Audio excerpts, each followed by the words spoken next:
For centuries, historians and mystics have whispered about the rise and fall of empires. They often look back to ancient Rome, a civilization of, honestly, just unparalleled power. A global force that shaped law, culture, and religion for 1,000 years. Its legacy is etched into the very foundations of Western society. But what if that legacy is not just a memory? What if it is a cycle, waiting to be reborn? Some believe we are living in that very moment. A moment where the United States of America is not just a superpower, but something more. The heir to Rome's ancient mantle. A new Roman Empire in the making.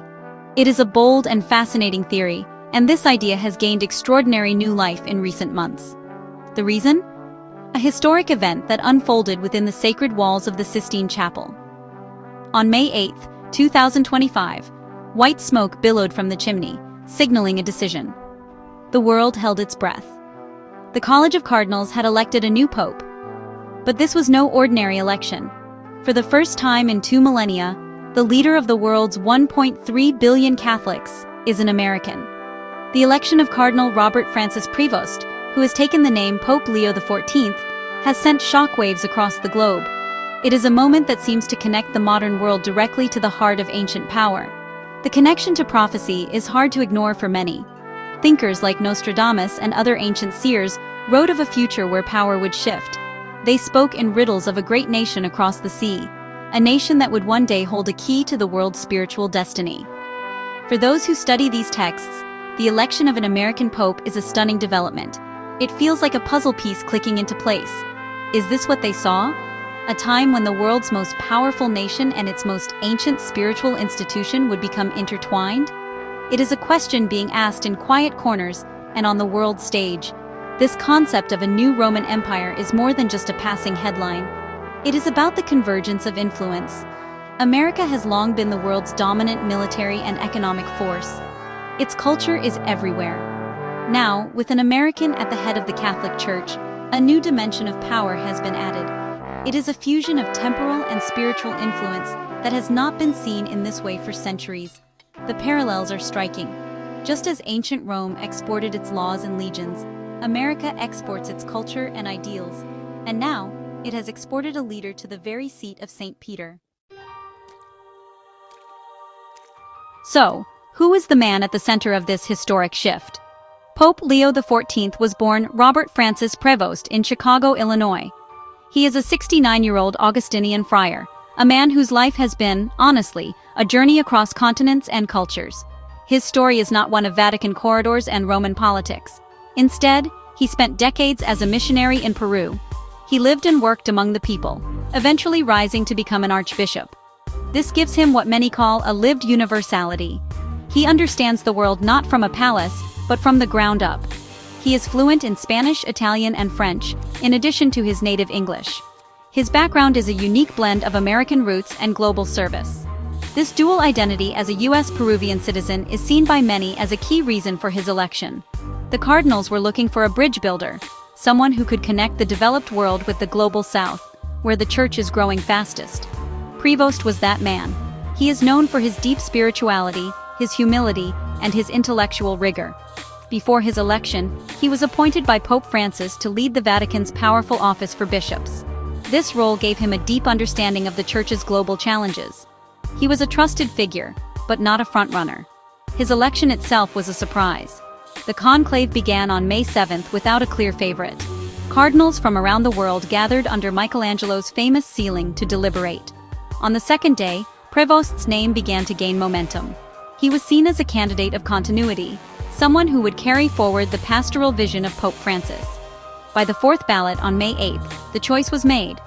When asked if he accepted, he simply said, "Accipio, I accept." He then surprised many by choosing the name Leo, a name associated with popes who faced great historical challenges with dialogue and strength. Choosing the name Leo XIV was a powerful statement. It signals a desire to engage with the modern world's most pressing issues, from political division to the rise of artificial intelligence. His American heritage is also a part of this. He is a known Chicago White Sox fan, a small but humanizing detail that has charmed many. He represents a new kind of pope, one who is as comfortable discussing theology as he is talking about baseball. He brings a distinct American pragmatism and optimism to one of the world's oldest and most revered institutions. His journey from Chicago to the Vatican is truly remarkable. In the 6 months since his election, Pope Leo XIV has already begun to shape the papacy in his image. He has brought what some are calling a distinct American flavor to the Vatican.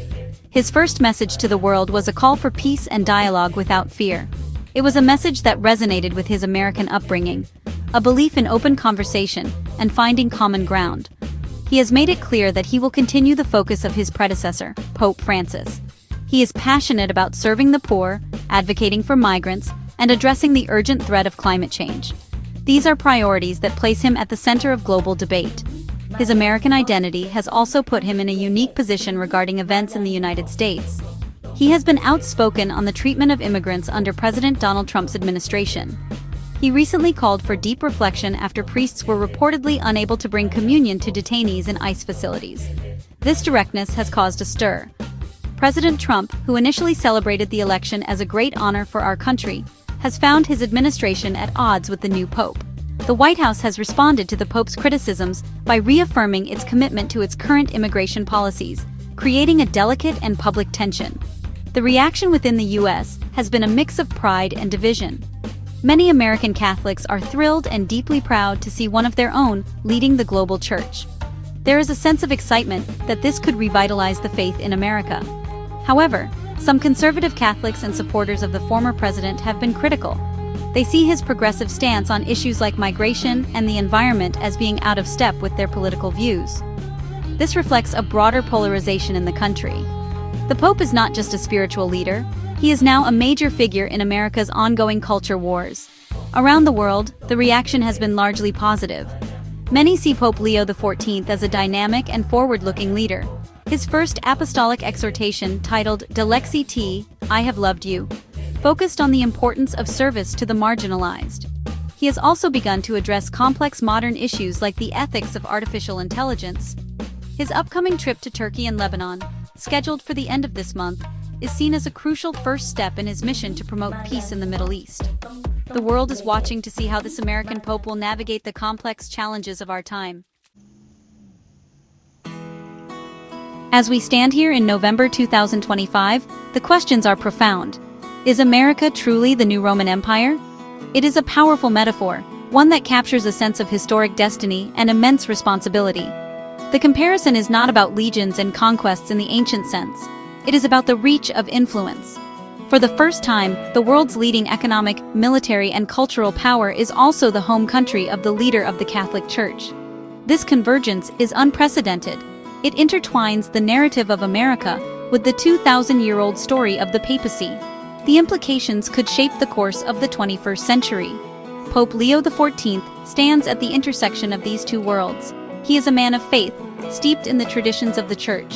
He is also a man from America, a nation founded on principles of liberty and modernity. How he balances these identities will be his great test. Will his papacy accelerate the Americanization of global culture? Or will he use his unique position to challenge his home country and the world to live up to higher ideals of justice and compassion? His early actions suggest he intends to do the latter. He is using his platform not to celebrate power, but to speak for the powerless. The world is watching, and the story is just beginning. The election of an American pope does not automatically make the United States a new Rome, but it does mark a significant moment in the shifting landscape of global power. It forces us to consider the role of faith in a secular age. It raises questions about the relationship between national identity and universal values. The path forward is uncertain. The challenges are immense, from political polarization to climate change and regional conflicts. Pope Leo XIV has stepped onto the world stage at a critical time in human history. Thank you for joining me on this exploration of a truly historic moment. The election of Pope Leo XIV is an event that will be analyzed and debated for years to come. It challenges us to think about history, prophecy, and the future we are all creating together. What happens next is a story that is still being written, and it is one that will affect us all. The rise of the American Pope has opened a new chapter, not just for the Catholic Church, but for the world. We will continue to follow this story as it unfolds. For now, it is a time for reflection and anticipation. Thank you for watching. If you enjoyed this video, please like and subscribe for more content. Your support helps us create more videos like this. See you next time.